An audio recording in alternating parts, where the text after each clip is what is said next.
Tumuturo na si Devin Booker dito mga idol. Alam niya rin kasi na pwedeng ibigay ang bola kay Joker dyan sa poste and dapat yung best matchup nila ang tumatao sa kanya ngayon. Itong si Oso Ighodaro yan para sa Phoenix at the moment at wala silang Mark Williams this game.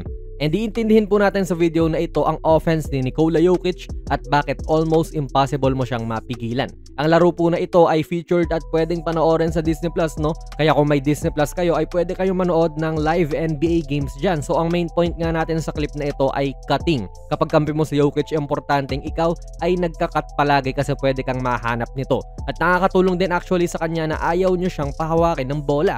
Si Royce O'Neal kasi ay nag-aabang din dyan ng pasa papunta kay Joker, kaya nung tinanggap niya na yung bola, tila ay ito ay naging double team na.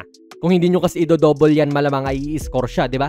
Kaya dito nagiging integral part ang cutting in which gagawin ni Watson yan. Habang busy itong si O'Neal kay Joker, dun na siya papasok. Actually, hindi nga po nagpabaya si O'Neal eh. Alam din niyang posibleng mag-cut yan dyan, pero humanly impossible lang din na makarecover siya kagad at nakatalikod pa siya sa tao niya ngayon.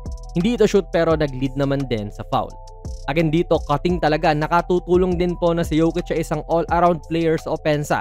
3-level scorer, no? Kaya talagang hihilahin din niya yung big man ng kalaban, in which importanteng factor nga yan kasi usually itong mga big man na ito yung nagpapabara sa loob para hindi ka makapag-cut ng maayos. Nahuling natutulog po si Booker dito sa depensa kasi busy siyang iniintindi rin yung nangyayari sa 2-man game ni Joker. Imbes na yung tao niyang cutter yung isipin niya. Kung hindi nag-cut si Watson dito, paniguradong mas hirap po ang opensa ng Denver. Kaya ang hirap din po depensahan yan kasi anyone dito sa apat na ito ay maaaring mag-cut. Ngayon po, si Spencer Jones ay nasa proseso na nung paggawa niyan. Pero si Jokic naman ay sa iba gustong ipasa dito kay Jamal. Tapos ganun ulit.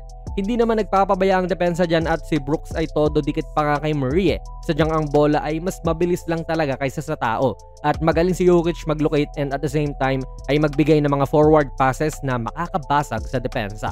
Well, ano naman po ang nangyayari kapag walang cutters? Makikita natin dito yan. Tetesting muli sana si Jamal na mag-cut dito kaso hinarangan na siya ni Gillespie. Ipinilit na lang tuloy nila ang switch at kita rin po yung pagyakap ni Richards dyan kay Jamal para again hindi siya makapag-cut papasok. Dito sa tatlong to naman na iba ay wala ring cutting action na nangyayari. Nasa pangit na sitwasyon na ba itong Denver? Hindi mga idol, kasi hawak pa rin naman ni Jokic yung bola.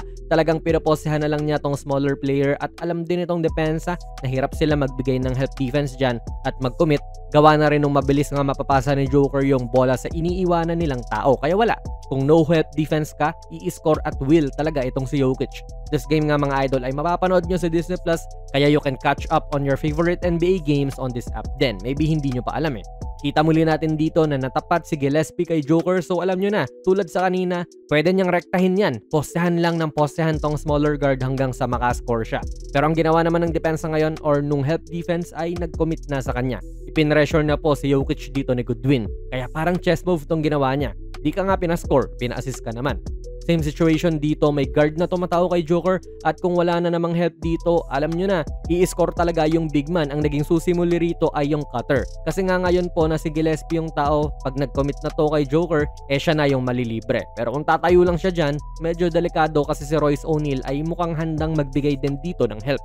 Pero pwede pa rin naman makuha yan safely ni Jamal tulad doon sa naunang clip na nakatira din kagad si Watson. Kaya ang cut talaga ay pampalitong galawan din. Mapepredict mo naman na playstyle talaga nitong Denver na lagi silang nagka-cut kapag nandyan si Jokic. Pero mahirap mo naman mapredict kung paano nila gagawin yun at saan magmumula. Mas hirap ang depensa kung may cutters kesa yung mga nakatayo lang at waiting ka lang if mapasahan ka sa labas. Sa tagal ba naman na magkasama ng dalawang to? 10 years na po, amoy na talaga nila ang isa't isa. Hindi nasipa ni Gillespie yung pasa. Anyways, hindi lang din po sa ganun pwede kang kawawain ni Joker. Dito ay hindi pa nga siya yung primary playmaker eh. Mahusay na Jamal Murray din po yung katandem niya na ngayon ay dinodouble. Hindi ko alam din kung bakit ganyan ang depensa ng Suns, no? Like, hindi ba sila aware na si Jokic ang pinababayaan nila? Kaya nagiging mas madali ito sa kanya na makapag-playmake kung yung pressure sa kanya ay halos wala na. So ganyan gumagana po ang ilan sa opensa ni Nikola Jokic mga idol. Napakasimple lang talaga in a way na if tinatao mo siya mag-isa, lalo na kung mismatch, edi i-scorehan ka niya at will.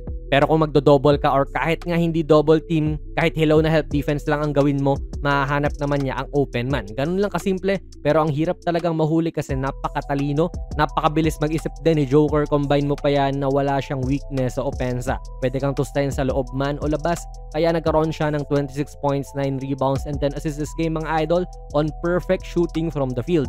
Kaya no wonder na isa siya sa mga pinaka-efficient na NBA superstars of all time. Kapag nagretiro yan, siya yung numero 1. Again, pwede nyo nang panoorin ang NBA games sa Disney+. Ito po ang kanilang mga upcoming NBA games. Bukas, December 1 ay Spurs versus Timberwolves mga idol. Then December 4 naman ay Spurs versus Magic.